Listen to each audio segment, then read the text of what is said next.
Good evening and welcome to the Daily Voice, presented by VNN, bringing you today's top 5 Canadian news stories on April 1st, 2025. Let's get started. Canada's 2025 federal election is breaking new ground, with a record number of Indian origin candidates running across major parties. Over 60 candidates of Indian descent are on the ballot this year, reflecting the growing political engagement of the Indo-Canadian community. The Liberals are fielding at least 17 Indian origin candidates, including cabinet ministers like Anita Anand and Kamal Khera. Iquinder Gahir is also running again in Mississauga, Malton.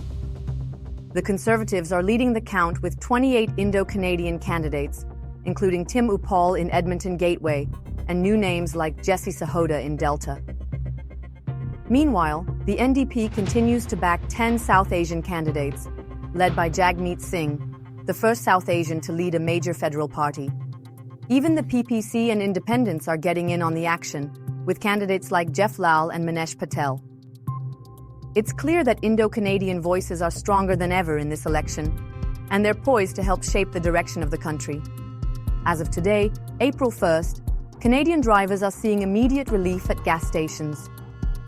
Prime Minister Mark Carney's government officially ended the federal consumer carbon price, shaving off an average of 15 to 16 cents per litre at the pump.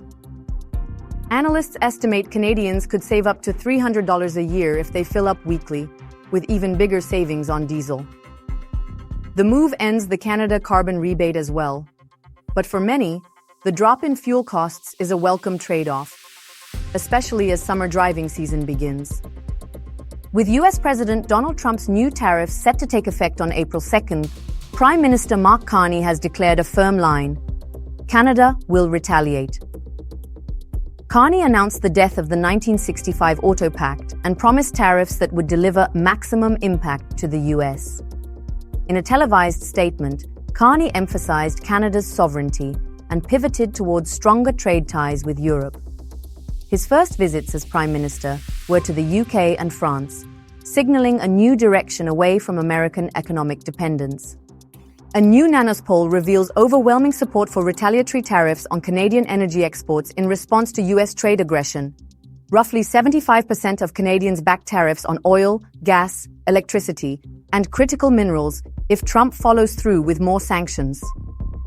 Support is strongest in Ontario and BC, though regions like Alberta are more cautious. The idea of cancelling the $19 billion US F-35 fighter jet order in favor of European alternatives is also gaining traction. India may see Canada as a strategic ally once again, depending on who wins the upcoming election. After years of strained diplomatic ties under former Prime Minister Justin Trudeau, both countries are cautiously exploring a reset. With Prime Minister Mark Carney now at the helm, India sees a familiar face with global economic credentials. But some analysts believe Conservative leader Pierre Poilievre may be a better ideological fit for India's more transactional foreign policy style. Poilievre's focus on trade, energy cooperation, and less moral posturing has caught New Delhi's attention. And with Canada pushing back against US dominance, India could find common ground in a Canadian government that values sovereignty and bilateral realism.